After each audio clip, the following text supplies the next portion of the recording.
ডালা খুলতে সময় যায় না।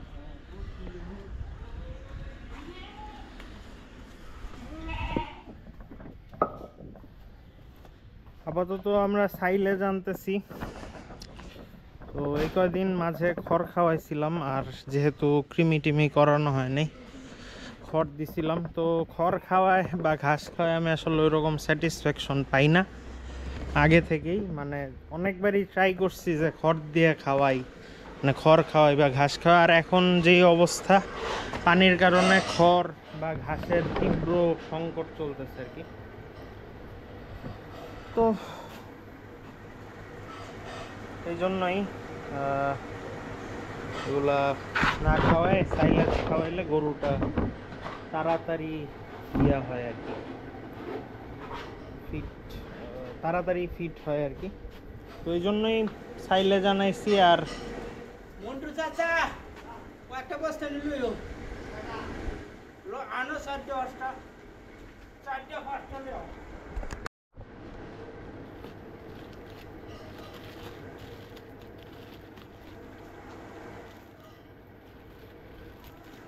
অল্প অল্প দিয়ে বুঝছেন, এক বস্তা দিয়ে দেখেন কয়দিন চালাইতে।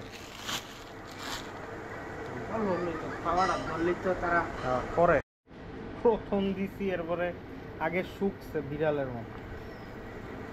এমন একটা ভাব যে ভাই আমরা উল্টাপাল্টা জিনিস খাবো না, আগে দেখি কি অবস্থা।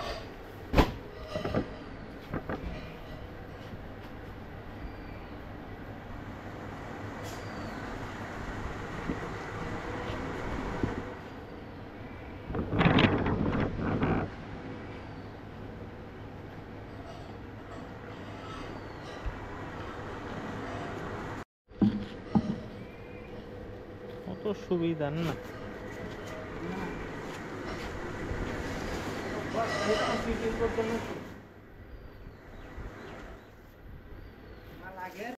গতদিন আপনারা দেখছিলেন যে ওর নাক ফুটা করে দিছিলাম। তো আজকে হচ্ছে এইটার নাকটার ব্যবস্থা করতে হবে। এটার দেখেন এই যে একটু পরে পরে এই রশিটা এটার নিচে চলে যায়, এই যে এখান দিয়ে এটা আবার নিচে যায়, একটা ক্যাচাল করে এবং ওর খাইতেও সমস্যা হয়েছে, এটা টান লেগে রয়েছে। তো এই কারণে এটা দুনিয়ার বজ্জাত, এটার নাম কি দিব আমি চিন্তা করতেছি। তো আরও একটা আপডেট আছে আপনাদেরকে বলতেছি। আর আপনারা অলরেডি জানেন যে ও সেল হয়ে গেছে। তো এই তুমি এমন করো কিসের জন্য? ওর যেটা একটা আপডেট সেটা হচ্ছে ওর দাঁত পড়ছে ফাইনালি। গতদিনও ভিডিও করছিলাম, তখন দুধ দাঁতের মতো হয়েছিল। তো ফাইনালি মানে ফাঁকা হয়েছিল। গতবারও ভিডিও করছিলাম তখন ফাঁকা ছিল, এখন 2-1 দিন আগে পড়ছে আর কি এটা। আর আরেকটা যেটা, এটা এদেরকে কালকে বা পরশুর মধ্যে ডিওর্ম করে দিব, ওই ভিডিও আসতেছে। তো এখন আপাতত কাকা তার অস্ত্র শস্ত্র নিয়ে রেডি হচ্ছে। এবং কাকা মোটামুটি এর আগের দিনও আপনারা দেখছেন এই ব্যাপারে, কাকা পুরো প্রো হয়ে গেছে। এটার নেপথ্যের কাহিনী হচ্ছে, আমরা যখন প্রথম খামার শুরু করি তো প্রথম 1 বছর তো ওইরকম নাক ফুটা করি নাই, অনেক হ্যাসেল হয়েছে। তো তারপরে আমরা চুয়াডাঙ্গা ডুগডুগি হাট থেকে 2টা কি ক্রস গরু আনছিলাম না কাকা, ওই যে উঁচু লম্বা যে একটা শর্টসও আছে, কাকাকে নিয়ে ওই গরু আপনার ওই বাইরের মাঠের মধ্যে একটা ওই লাউয়ের ইয়ার নিচে ঢুকে গেছিল, লাউয়ের জানলার নিচে।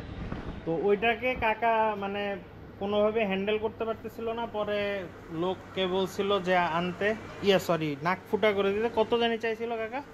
300। পরে 300 টাকা চাইছে। পরে কাকার এমন মেজাজ খারাপ হয়েছে, কাকা এরপর থেকে আপনার ওই যে শুরু হয়েছে যে ডনের ব্যাচ 2023, ওই সময় অত কিছু করি নাই, কিন্তু গত বছর থেকে মানে 2024 থেকে মানে কাকা পুরা সিরিয়াসলি এটার পিছনে লাগছে যে এটা কি এমন কঠিন কাজ, আমি চেষ্টা করি। তো এরপরে ওই যে মহিষ দিয়ে দেখছিলেন আপনার, মহিষের নাক ফুটা করছিলাম, তারপর সাইক্লোন, এগুলি সব কাকা করছে। এবং এটা করতে করতে কাকার এখন পুরো হাত চলে আসছে এবং এটা দুধ ভাতের মতো হয়ে গেছে আর কি। আর এখানে সবচেয়ে বড় ব্যাপার হচ্ছে যে 300 টাকাটাও ফ্যাক্ট না, ফ্যাক্ট হচ্ছে যে 300 টাকা দিলেই যে সে দৌড়ায় চলে আসতেছে এরকম না, মানে তাদেরকে অনেক তেলানো লাগে, ভাই রিকোয়েস্ট করা লাগে। এই জিনিসটা কাকা বা আমি কেউই পছন্দ করি না। এর থেকে মানে আপনি খামার করলে যতক্ষণ পর্যন্ত নিজে সেলফ ডিপেন্ডেন্ট থাকা যায় ততই ভালো। তো এখন আপাতত খাচ্ছে, খাক। আর এখন সাইলেজ কম দিচ্ছি, যেহেতু আমার কাছে গরুটা আরও 3 মাস আছে, জানুয়ারি পর্যন্ত আছে। ওর সম্পূর্ণ দায়িত্ব আমার, এবং ওকে এখন কৃমিনাশক করায় যে ফ্যাটেনিং প্রসেসটা আছে সেটা আমার চালু রাখতে হবে। কথা দিছি যে একটা এক্সপেক্টেড ওয়েটের নিয়ে গরুটা দিব আর কি, ইনশাল্লাহ ইচ্ছা আছে। যদি আল্লাহ সব কিছু ঠিক রাখে আমি আমার সর্বোচ্চ চেষ্টা করব যাতে উনি আমার কাছে যে 3 মাস গরুটা রাখলো এটা রেখে যাতে উনি খুশি হয় যে না আমি গরুটা মানে কিনে রাখছিলাম, উনি সেই রকম ফিডব্যাক দিছে। তো সেকেন্ড যে আপডেট সেটাও, আচ্ছা সেটা আমি পরে দিই, আগে এই কাহিনী শেষ করে একটু জ্বালা দেন।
এই নাক ফুটা করার মধ্য দিয়ে মানে ওদের একেবারে কি বলে যে এটাকে যে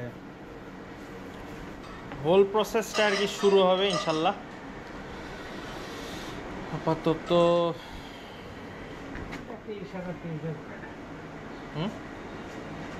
না, এটা তো করা লাইন করা আছে, জাস্ট টান দিবেন আর এখানে পাইপ দিয়ে দিন যাতে ওরা এদিকে দাগ না পড়ে আর কি।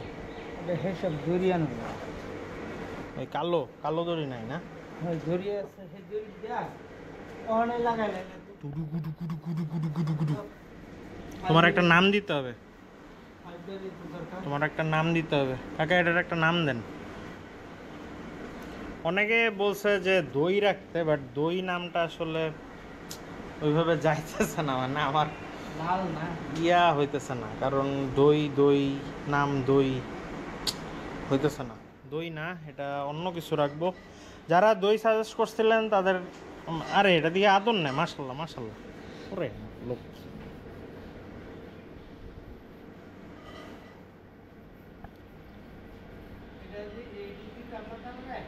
কোনটা? না না না, আপনার যদি এখন এটা ইয়ার জন্য লাগে তাইলে দেন, বাট এমনি দরকার নেই, মানে এখন যদি লাগে পরায় নেন। কিন্তু ওর এই যে এই রশিটা এই যে এখানে যাতে দাগ না, না না না এত মোটা না, কিনবো না আপা। হ্যাঁ হ্যাঁ, এটা দিয়ে আগে ইয়া দেন, মানে নাকালটা আগে পরান। না এটা আসলে যেটা বুঝলাম ও লক্ষ্মী আছে, ও হচ্ছে আমাদের সাথে তো ফ্রেন্ডশিপ হয় নাই দেখে এরকম পাগলামি করে, বাট আর আমি ওই যে 2টা শুয়ের গুঁতা দিছিলাম তো ভালো আদর নেই মাশাল্লাহ। তাইলে ওর নাম কি দিব, ওর নাম কি দিব, ওর নাম কি দিব, কি দিব?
না হার করে দেওয়া না লাগে।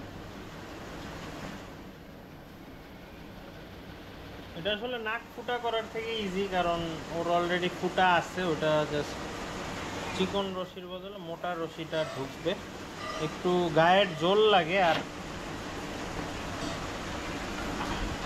ও এটা ফুটাও বড়ই ছিল, কোনো ঝামেলাই হয় না।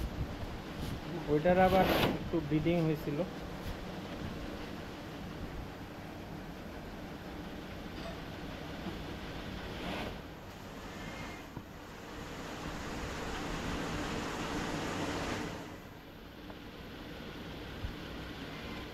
আচ্ছা, এটার নাম আমি না রেখে যে নিছেন ওই ভাইকে আগে জিজ্ঞেস করে নেই যে উনি কোনো নাম রাখতে চান কিনা।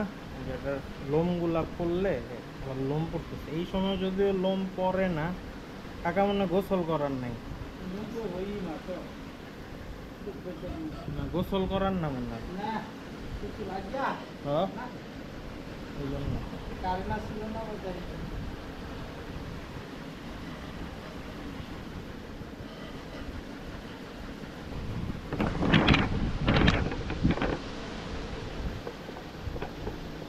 হয়ে গেছে। গরুটার শেপটা দেখেন, আমি আপনাদেরকে বলতেছি, মানে অনেকে জিজ্ঞেস করে যে কি টাইপ গরু কিনবেন। তো গরুর ফ্রেমের ক্ষেত্রে দেখেন এই সাইড থেকে এই সাইড মানে একেবারে একটা প্রপার রেক্টেঙ্গুলার সাইজ আর কি। আপনি দাঁড়ান, পাটা একটু, এই যে এখান থেকে এই পর্যন্ত একদম সমান।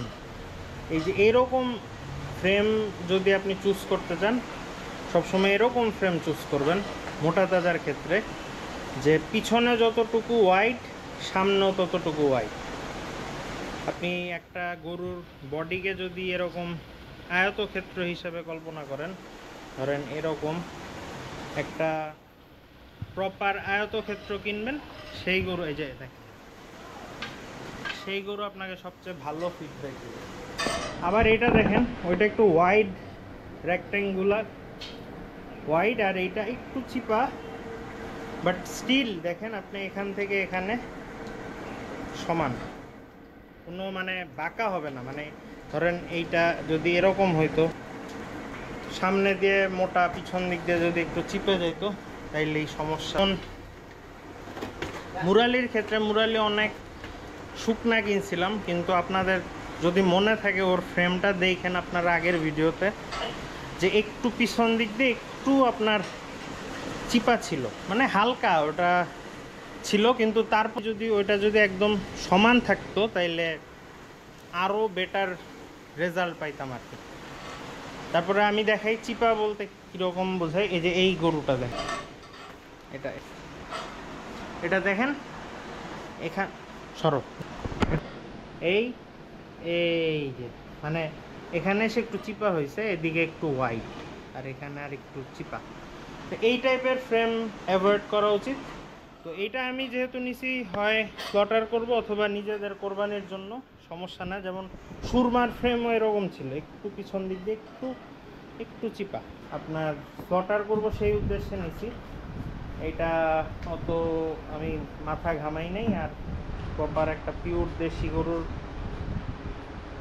দেখে আর কি নিছিলাম। এইটার ফ্রেমটা আবার দেখেন, এটা কিন্তু আবার আগা পাশতলা সমান, এটা চিপাচিপি নাই। ও গরু ছোট, বাট ওর ফ্রেম ভালো আছে, এবং গরু হিসাবে ওর পা আমি বলবো যে মোটামুটি ভালো আর কি। পায়ের গঠন বা স্ট্রাকচার যেটাই বলেন, বেটার আছে, অত চিপা না। তো বলছিলাম যে নাকের ওটা পরানো হলে সেকেন্ড আপডেট দিব, কিন্তু থাক, এক ভিডিও এত বড় না করি, আপনারা সেকেন্ড আপডেটের জন্য একটু ওয়েট করেন। আমি এই পরের ভিডিওতেই আবার দেখাচ্ছি, মানে বলতেছি যে সেকেন্ড আপডেট কি। তো আজকের ভিডিও এই পর্যন্তই। সবাই ভালো থাকবেন, সুস্থ থাকবেন, এবং এটার জন্য দোয়া করেন, ওটার জন্য দোয়া করেন। আর নতুন জিনিসপত্র আসতেছে খামারে খুবই শীঘ্রই। তো আজকের ভিডিও এই পর্যন্তই। খোদা হাফেজ।